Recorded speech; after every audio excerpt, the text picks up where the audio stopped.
There are certain ideas, certain topics, you almost wish they didn't exist and you wish you didn't have to talk about them. Because they're so disturbing that you don't even know where to begin. And the question of rape is right up there. You wish you didn't have to live in a world where you're going to solve this puzzle, but we can't help it. We are here, and the problem exists. More so when you've followed Indian news channels and seen the recent events. Clearly, the problem is not going to go away, not anytime soon, and we better get prepared for it, better find solutions. It's too late already. And whenever we are discussing a problem, it's very important to go to the root, to identify the exact causes, because without them, we can try a lot, but won't make any progress. Which is why I'm trying to talk about this issue today. So let's start with this fundamental question. Why do men rape? Why is it the case? The traditional view in this regard, which has been held for quite a long time by a large number of people, it talks about the pathology. It says somehow these rapists, they've got some kind of mental health issues, some kind of sickness. In other words, they are very different from normal people. But is it really the case?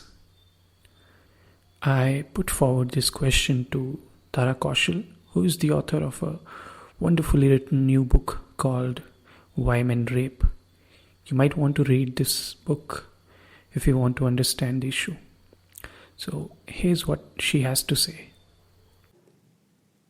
I found the men that I studied were completely normal, not monsters or anything, which is an important thing for us to understand. Approximately 95% of sexual violence is committed by men known to the victim.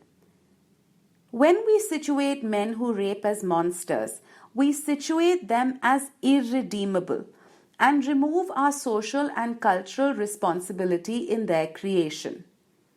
We want to see these men as demons and monsters, but they live and walk amongst us. So if you feel surprised to hear that someone you know is accused of sexual violence, you shouldn't actually be surprised. People don't show their worst to everybody.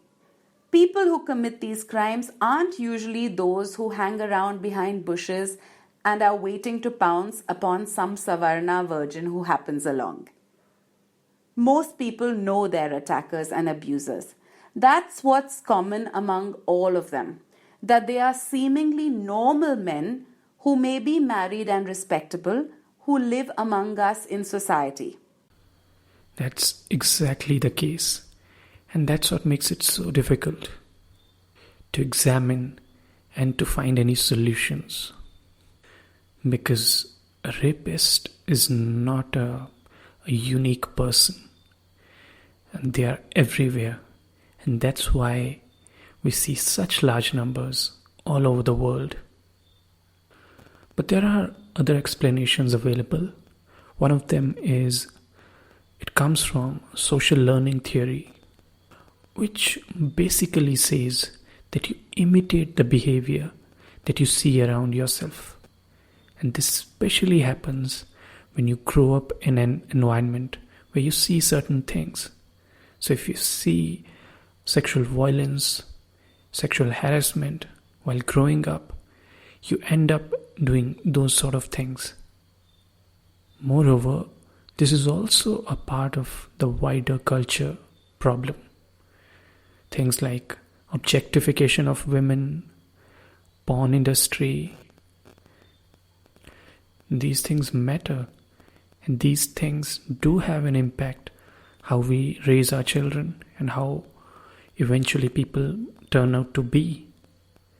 Another aspect of this is when people imitate each other's behavior, they also imitate violence and aggression. So if a child, while growing up, sees a lot of violence around him or her, then it's going to have a certain impact on their lives. So how we behave, it matters. The kind of culture that we create, the kind of art, the kind of society, the kind of systems we create, it matters. And we are not going to raise healthy children in an unhealthy environment. Another way to look at this problem, in quite an interesting way, is that of the feminist theory approach.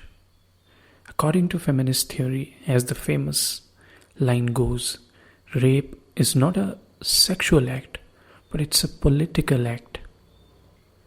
It suggests that since we live in a patriarchal society where men dominate in almost every sphere, we are not going to get rid of this problem until or unless we change the whole system. Here, the question is that of power, of dominance. And it's nothing new. Throughout history, it has been used as a tool, as a political tool to oppress your opponent. And it makes sense because if the whole thing was just about sex, it would have been much easier to solve. Things like legalization of prostitution would significantly lower down the rapes, the rates. But it doesn't happen. And that's why we need to explore these ideas. Once again, Tara Kaushal will tell you more about this. There are various ways in which one can look at motives for violence in general and sexual violence in particular. Let's look at it this way. Let's say rape happens for two reasons. One, the perpetrator objectifies the victim. This is why people talk about objectification and hypersexualization of women in films and the media in general. So, when a man is in a relationship, or even if he loves the woman, he is able to take a step back and say, if it's a choice between my desires and hers, my desires are more important. That boils down to patriarchy. The other, a newer theory of violence, recently applied to gender violence, is that the perpetrator doesn't actually objectify the victim. It is the opposite, that the perpetrator sees the victim as fully human and wants to assert power and pain on that human being. That boils down to rage and violence within the perpetrator. India is a deeply patriarchal society, and there are lots of systemic reasons for why people are angry. From capitalism to the caste system, from population to culture and inequality, this contributes to sexual violence. So, rape becomes a tool to assert power and dominance. How tragic. That's the kind of a world we live in. But how do we avoid this?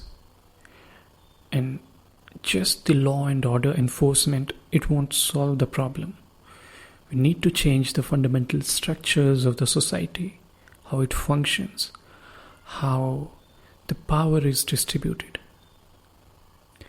At the same time, I do want to talk about a rather unpopular approach, unpopular theory, the evolutionary approach to this problem.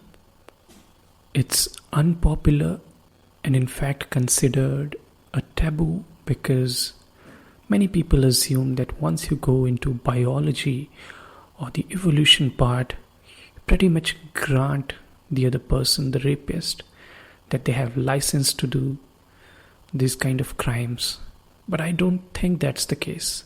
I think it's important to have a look at these aspects, to understand them better, and in fact to go about certain solutions. For example, some people do suggest that castration or chemical castration could be a good way to punish these criminals.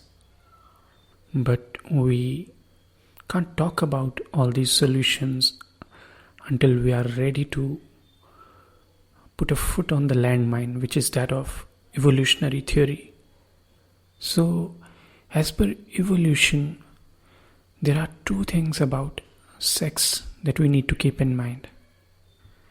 One is the simple aspect that sex leads to pleasure because of the reproduction value. And if it didn't have that value, most of us wouldn't be here. And the second aspect is that men's desires, sexual desires, have been different from women because they didn't have to pay the cost for reproduction in terms of pregnancy. At this point, it must be noted that when we talk about the reproduction value and the price a human being pays for it, it's not really obvious when we are going about our business in day-to-day lives. We're talking about the deep-rooted causes here. In the practical life, they manifest themselves as simple desires, simple impulses. So, while there are sexual desires on both sides, men and women, men didn't have to pay as much price as women did.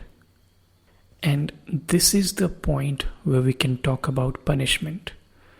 Because if the punishment is high, if there is a clear indication that something terrible is going to happen to you if you commit a certain crime, that will certainly lower the possibility of it. And if we go one step further to the more fundamental side of it, chemical castration could be a good way to just take out the whole urges out of it. But once again, here we are only talking about the sexual part of it. We're not talking about the political part, the social part, and the violence that comes with it, which is the huge problem. It's not just the sexual problem. But as I've said already, that we can't really change the whole thing until we go back to the basics. We change the structures of the society.